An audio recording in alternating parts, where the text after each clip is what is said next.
Comment valoriser ton expertise et être payé à ta juste valeur?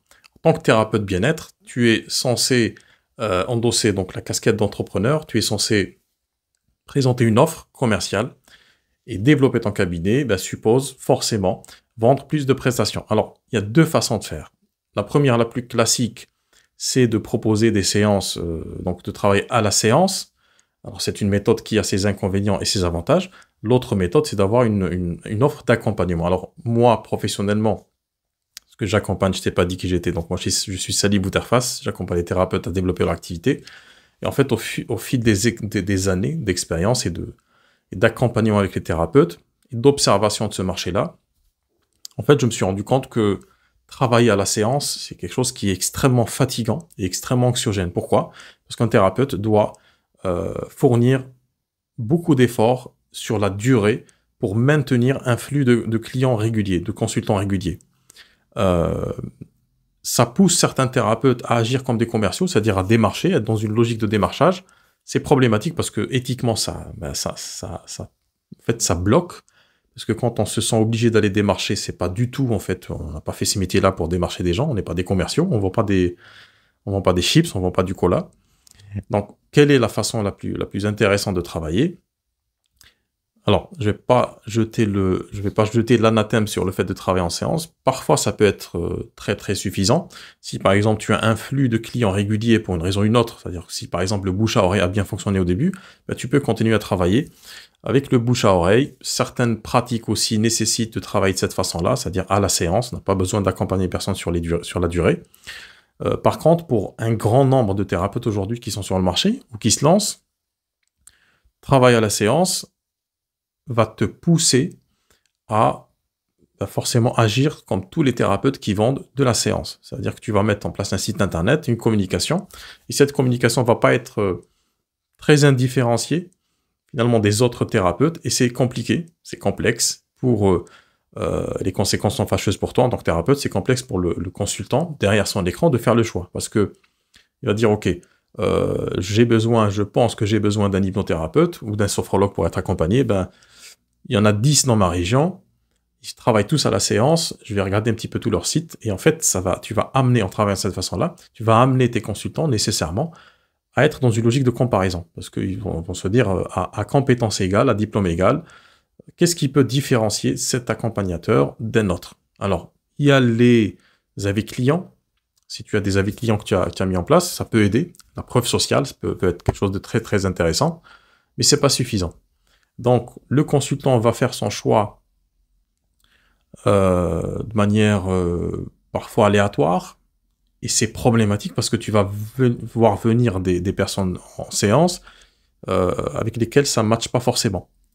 Donc, la deuxième façon qui est pour moi la plus intéressante, c'est de mettre en place un programme d'accompagnement qui s'attelle à accompagner une problématique précise, très précise, dans laquelle alors il y a énormément de choses à dire, je pense que je t'en parlerai dans les prochaines vidéos, mais grosso modo, avoir une offre thérapeutique très précise pour une cible très précise, pour des personnes très précises, ou plutôt pour une problématique très précise dans laquelle tu es excellent, excellente, et qui te fait kiffer. Parce qu'on est thérapeute, peut-être que tu es aujourd'hui thérapeute en hypnose, par exemple, et que tu as été formé à manier cet outil, cet art, pour accompagner des personnes dans diverses problématiques, sauf que dans ce large panel, dans ce spectre large des problématiques que tu peux accompagner, elles ne te font pas toutes kiffer. C'est-à-dire, si tu peux par exemple être plus intéressé par les problématiques d'addiction, si tu as une personne qui vient et qui a un problème autre, d'anxiété ou d'autres, tu peux accompagner techniquement, mais c'est pas quelque chose qui va t'intéresser. Donc, deux façons de faire, soit travailler à la séance, soit travailler avec une offre distincte et singulière qui te démarquera de tous les concurrents en fait, sur le marché. Donc, pour valoriser ton expertise et être rémunéré à ta juste valeur, tu dois nécessairement avoir une offre, une proposition thérapeutique, qu'elle s'articule autour de séances 1, 2, 3, 4, 10, ou peu importe, ou autour d'une offre thérapeutique. Il faut que tu aies un positionnement clair afin que les gens qui viennent te voir, les personnes qui ont des problématiques, puissent automatiquement identifier dans ta personne de thérapeute une personne capable, une personne ressource, une personne capable de les aider. Pour cela, bah, forcément, il faudrait que tu travailles ton positionnement, c'est-à-dire que tu travailles à la séance ou que tu aies une offre thérapeutique. Donc, tu travailles, donc tu es censé avoir un positionnement clair, qu'on sache exactement à qui on s'adresse, qui s'adresse à nous dans sa communication, et que tu ailles directement, c'est-à-dire à l'essentiel, que tu cesses, parce que ça je le vois souvent aussi, cesses de tourner autour du pot, notamment en présentant, en endossant cette... alors certains le font, c'est pas bien, mais bon, ce qu'ils savent pas faire autrement, c'est qu'ils vont devenir des commerciaux de leur pratique, ils vont par exemple plus parler de la naturopathie que des problématiques réelles auxquelles font face les gens. Donc ça c'est un truc qu'il faut éviter. Donc pour valoriser ton expertise et être rémunéré à ta juste valeur, tu es obligé quelque part d'avoir un positionnement clair, que les gens puissent t'identifier de suite, d'emblée, qui n'ait pas d'effort à faire. Parce qu'un internaute qui a un effort à faire, ben, il zappe, il va fermer la fenêtre, il va aller regarder ailleurs. Donc, valoriser ton expertise te permet, du coup, de mieux développer ton activité, d'asseoir ta crédibilité et de faire fonctionner le bouche à oreille. Le bouche à oreille n'est pas mort.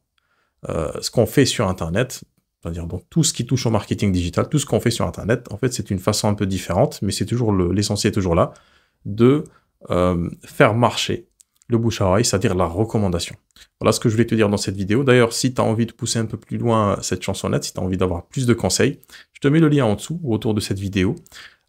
Tu peux rejoindre mon canal Telegram, où tu as pas mal de thérapeutes, on discute, et puis je donne des conseils régulièrement, quotidiennement, sur toutes les techniques et les stratégies pour avoir le bon état d'esprit, pour investir, en fait, plutôt toucher tes bons cibles, et puis toutes les actions à mettre en place tous les jours pour clarifier ton positionnement et créer, pourquoi pas, une offre d'accompagnement singulière et remarquable et remarquée sur le marché. Donc je te laisse le lien en dessous et je te dis à très bientôt. Avant de terminer, n'oublie pas de t'abonner à cette chaîne, ça fait un moment que je n'avais pas fait de vidéo, je pense que je vais relancer mes publications sur cette chaîne-là, le coin des praticiens. Donc pour me soutenir, si ce que je dis t'intéresse, tu laisses un petit pouce et puis tu me laisses un petit commentaire, ça te dira, ça signifiera à YouTube que la vidéo est intéressante et ça partagera avec un plus grand nombre de thérapeutes. Merci de ton écoute et puis je te dis à bientôt. Ciao.